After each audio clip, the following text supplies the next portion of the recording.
আসসালামু আলাইকুম গাইস, আজকে আমি আপনাদের দেখাবো আমাদের বাড়ির গেটের উপরে দেখতে পাচ্ছেন সুন্দর সুন্দর ফুলের গাছ, যেখানে দুই একটা ফুল ফুটেছে, ঘাস ফুল আপনারা দেখতে পাচ্ছেন। সাথে আছে মরিচের গাছ। এই গাছগুলো আমাদের গেটের উপরে লাগানো।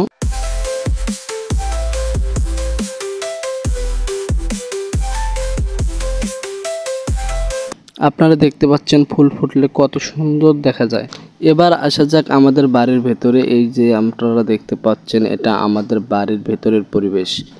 এবার দেখতে পাচ্ছেন আমাদের বাড়ির ভেতরে একটি ছাগল ও আমরা আবদ্ধ পদ্ধতিতে মুরগি চাষ করছি। মুরগিগুলো জালের ভেতরেই রাখা হয়, ওখানেই সারা রাত দিন থাকে। এবার যেটা দেখতে পারবেন সেটা হলো আমাদের রান্নাঘর। ওই যে দেখা যাচ্ছে রান্নাঘর। এখন যেটা দেখাবো সেটা তো দেখেই বুঝতে পারছেন। এই যে এইটা হলো আমাদের বাড়ির আঙিনা। আমাদের বাড়ির আঙিনা খুব ছোট।